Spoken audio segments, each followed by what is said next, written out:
Hey guys, what's going on? It's Hannah here with another video on Shopify in my Shopify tutorial playlist series. I don't know what I'm saying. Yes, I'm wearing a pizza blanket. I'm wearing a pizza blanket. Pizza. Because it's 5 degrees in here. So in this tutorial, I'm going to be taking you from beginner to expert on how to set up your Shopify store, how to set up your shipping, your notifications, all that jazz. So let's hop right into it and I'll see you on my computer.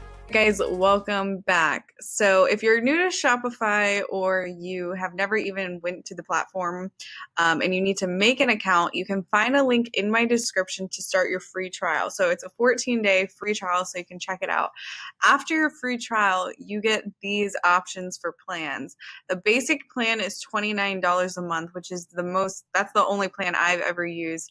I'm sure as your business grows and things are popping, you can upgrade, but for the most part, $29 a month gives you everything that you need to run a successful store.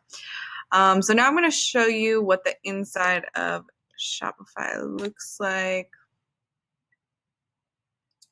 If I log in here,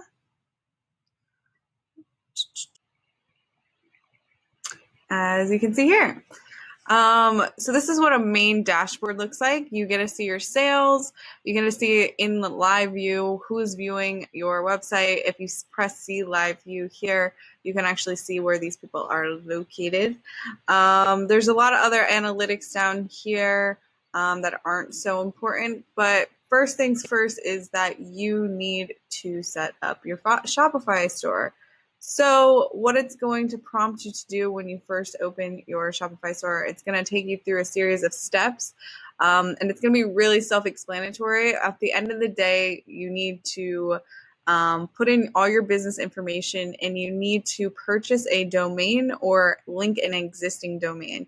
So you don't see that here because this Shopify store is already set up, but if you had already purchased, as we showed you on the previous screen, if you purchase the $29 a month plan, it will prompt you to set up your Shopify store, to pick your domain. You can actually buy Shopify makes it really easy. You can actually buy your domain right inside of the platform. So you don't have to go to GoDaddy or some other third party domain hosting platform and connect it. You actually can just buy it inside of Shopify. And then once you do that, your screen is going to look something more like this. And so what you're going to want to do, the first thing is you're going to want to add some products. So you come over to products, and all you have to do is come over here and add a product. And you give the name of your product, the description of your product. You can add images here. You can put your price, and you can also put a compare price at. So if you're running a sale or something, you could come in here and basically say, this product is really worth $25, but I'm selling it for $15. You can put your SKUs, different information here. I've never really used any of this. You can track your inventory if you're not doing handmade stuff where you're making it to order. Say you're actually holding inventory, you can keep track of it here. As it sells, it will go down, so you can keep track of that. This is your shipping section, which if you're shipping like USPS, which is pretty standard to ship and probably the cheapest, this actually calculates your shipping cost for you. And when you want to go and print a shipping label, Shopify will print your shipping label for you. So basically, you want to put in the weight, your region, or your origin in here, and the weight of the product, so it can calculate the shipping label, because you can print your shipping label right inside of Shopify. It makes it so easy. That's why Shopify is literally the best platform for e-commerce, especially if you're a newbie. So you can add variants down here. If it's like you have different sizes or different colors, you can do that here. Or maybe you do bundle packages, like buy one just singular, or you can buy two of said product and make variants of their purchase. So it's really easy to set up your products.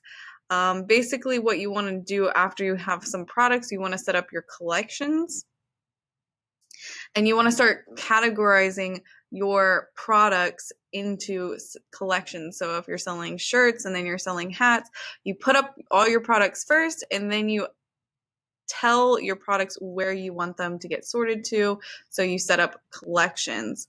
So you would create a collection here, and then when you're adding a product, you would be able to come back in here and choose the collection that you want to send said product to.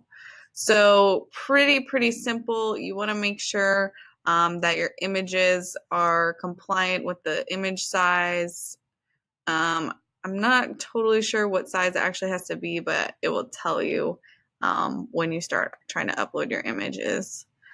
So we have inventory. These are the two main ones that I mess with, especially in the beginning, is just getting your products up and then putting them into collections. And then when you launch your theme, Shopify, depending on what theme you choose, Shopify will automatically showcase your collections with the products, and they'll already be organized. So when you do start getting orders, it's in the orders tab, and you can go in there and you can see who's ordering, where they're from, and all that data. Your customers are basically showing you all your customers in that data. Super self-explanatory, and you can see the history of a person purchasing through your website multiple times. If you come over here, you'll be able to see in the orders. So you actually, this is where you would come and you would say if you fulfilled the order right now. So you can see all these orders have not been fulfilled. And if I want to fulfill it, I would change the fulfillment status to fulfilled, and be able to print the shipping label. So it would be create shipping label right here. And then I can put it as fulfilled, and then Shopify automatically notifies that person that their product is being shipped, which I'm going to show you how to do all that as well. You have your analytics here, which shows you a lot of valuable information for your store. This store does pretty well, 2.73 conversion rate. That's relatively high. Anything over 1.5% is considered good in the e-commerce world. Or I guess that's just from yesterday, so just kidding. But let's see, in the last 90 days, their conversion rate was actually more than that. It was 3.26 has been their conversion rate in the last 90 days. So that's pretty nice. Discounts are really cool. So if you're running promos or you're running giveaways or whatever, you can go in there and create discounts, and they can put that in at the end of the day. Or if you're working with influencers, you would give an influencer a discount, right? Like, you know, to promote your product. So if you said, you know, said influencer, can you offer your followers 10% off? You would create that influencer their own unique discount code. So then you would be able to track all of the amount of revenue that you are making just from that influencer. So there's a lot of cool things that you can do. Now, when it comes to actually setting up your store, you're going to look at this section right here, which is sales channels. You go to online store, and this is where you can pick out your theme of your store, and pretty much drag and drop where you want to put things in your store. So when you want to come over to pick your theme, you would go to this button right here, which is free themes, and then you can come here and explore all the free themes that Shopify gives you. As you can see here, free themes. These are all free. You also can purchase themes. These are the paid themes right here, which are like a little bit more advanced, or maybe I guess a little bit more better looking, if you want to call it. But for the most part, if you're on a budget and you're just exploring Shopify, the free themes work great, and you they do have a lot of customizable features, but again, if you do want something super specific, you're going to need someone that knows CSS coding to do that for you, which can get kind of expensive. So you would pick your theme out here. Say you want to do boundless. You would add theme to your library.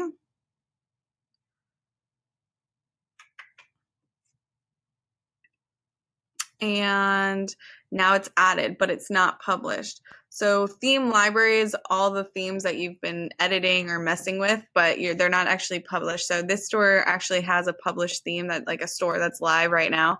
These are not live. These are just like in like archive, I guess, or they're in like a draft, but they're not actually published to the domain. And obviously only one theme can be published to the domain at a time. So all of these are just like examples, or not examples, but themes that are being worked on or maybe just sitting there from before. And so then if you want to actually go in and edit your theme, you would go over here. You would go customize. And this is where you actually come in to drag and drop your content so you can set up your store. So super simple. As you can see over here, you have sections. When you click on the section, it pops up exactly what's in the store. So this is the sidebar menu. This is how this theme is set up. So everything's out of this sidebar. There's no header. So if you click sidebar, this pops up and it shows automatically fills in all the collections that this store already has. It's like auto filled. You have an announcement bar. This is a double announcement bar because the published website has a different one. You go to header, which is this, where you can select images to put in your header images. Action bar, which can bring you, again, it's showing you the different collections that this has. And then it's showing all the collections. I believe these are collections. Rich text is that. Homepage. So yeah, homepage, it's showing you the different collections that this store has. So yeah, super easy. And if you want to add a different section that you don't like say you don't like something, all you do is click on one of these. I guess you can't get rid of the menu, but if you go to the action bar, so some of these you can't delete because they're just part of the theme. But these ones down here, you can remove a section like that. If you don't want, say you don't want this newsletter here, you would come here and remove a section, and then you can add new sections. So you can pick from all these different types of sections that you can add. Again, you're kind of limited based off of what theme you launch, of what sections you can add to your website. And if you do want something specific, you can always reach out to Shopify because their customer service is kind of helpful, and they will do some custom coding stuff for you, up to 1 hour of work time for free. So I would say set up your Shopify store the best that you can by yourself, and then keep all your questions and changes and edits till the end, and then hit up the Shopify support to see if they can, hook you up with some free coding for some specific things that you want. So we're going to leave this here.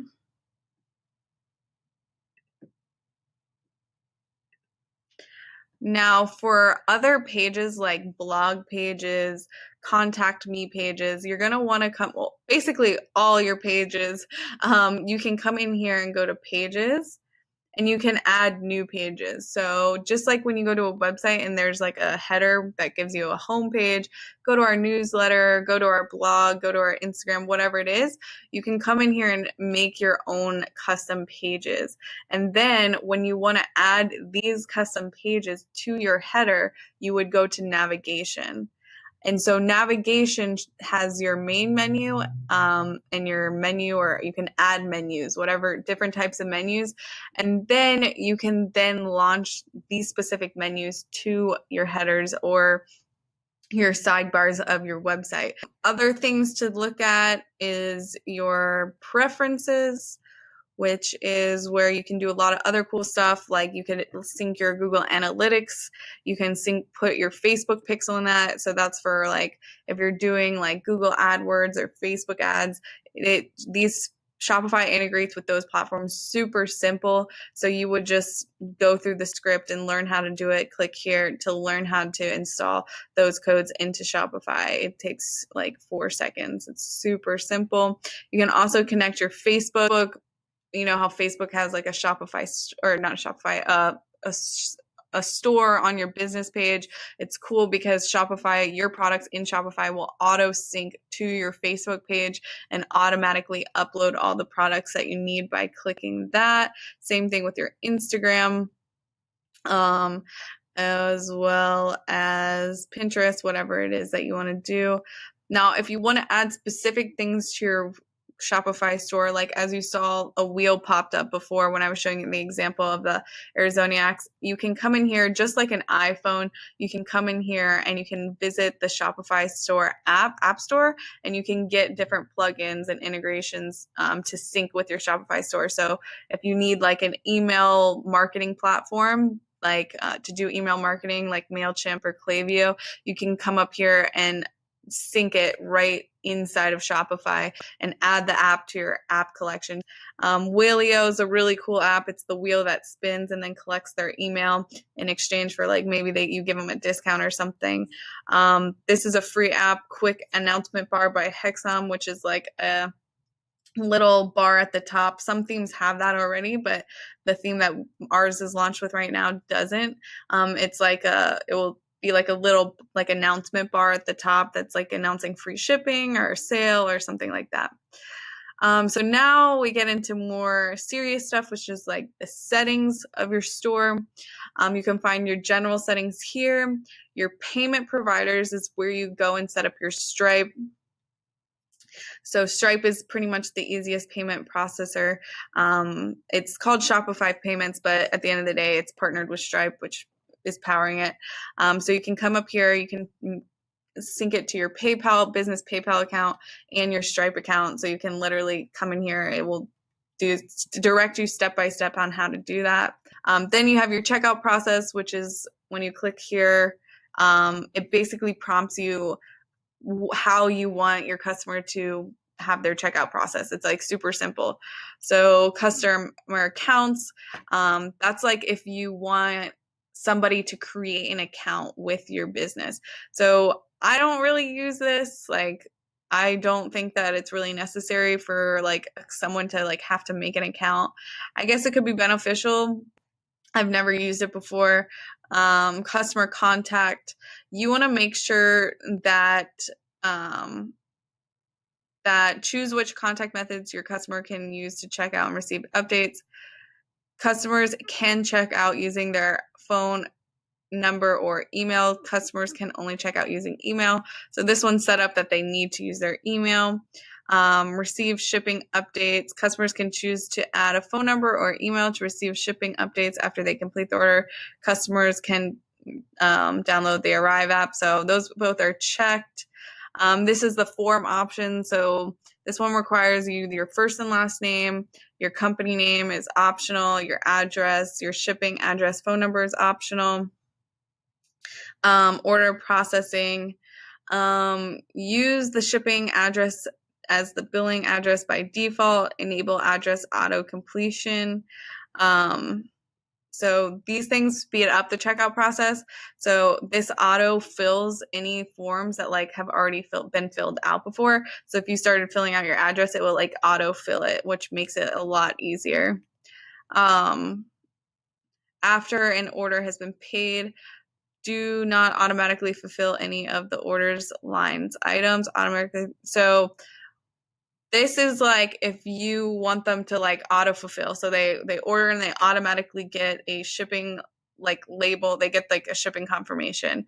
But if you don't know how long your fulfillment time is, I wouldn't do that. I would manually fulfill it until you like know exactly how fast you can fulfill the order.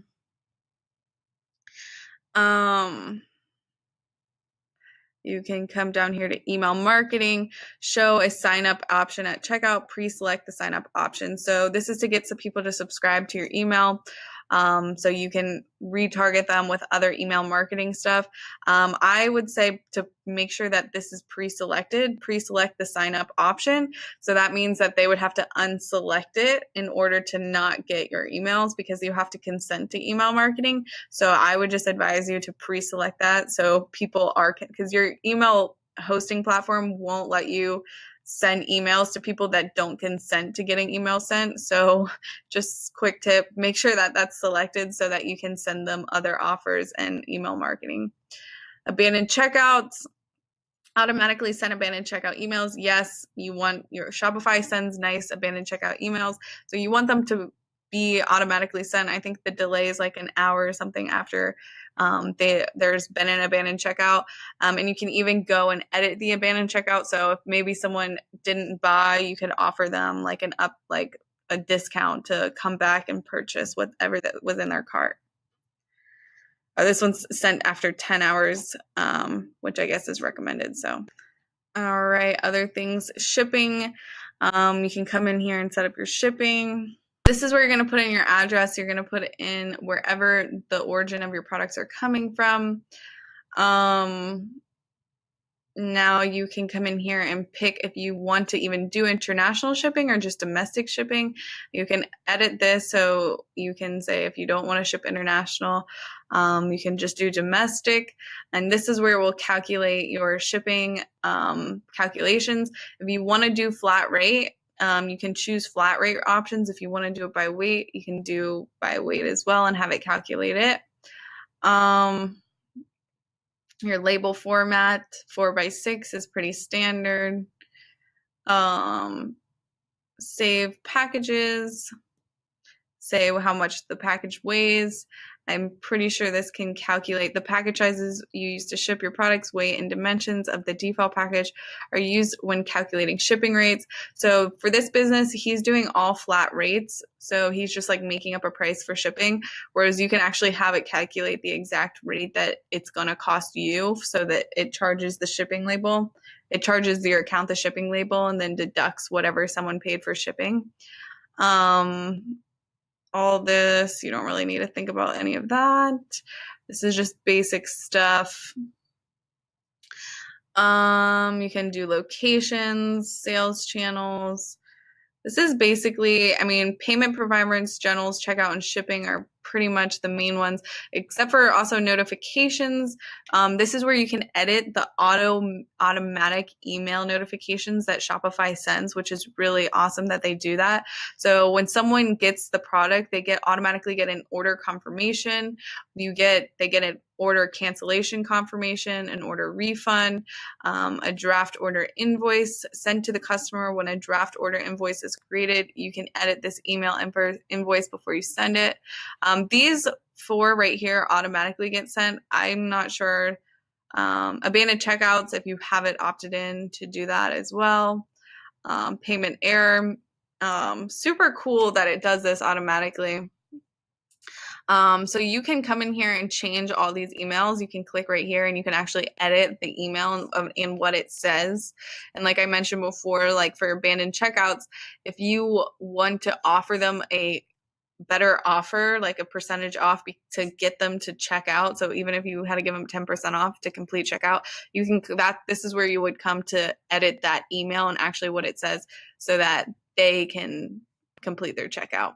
So you can come in here and play with all this. You need to come in here and also add the from email. So Shopify has to send the email, but it has to be from somebody. So you would come in here and add your business email at info@xyzbusiness.com as well. So super important stuff. And basically everything is pretty self-explanatory. It's just coming in here and just messing with it. But overall, Shopify makes it so stupid simple when it comes to setting it off. If I had to say, like, the most frustrating thing about Shopify is essentially all the functionalities of running a business is awesome. The one thing that can't be a little tough is, like I said, if you want something specific on when you're making your website, it is a little bit difficult. But other than that, like the way that it's set up perfectly for you to run an e-commerce store. And if you need something specific, you either get a CSS coder or you find a plugin for it. Other than that, it's really simple. So yeah, this was my tutorial on how to use Shopify and how to set up your store. If you guys have any questions, please let me know and leave your questions in the comments down below, and I'll talk to you later.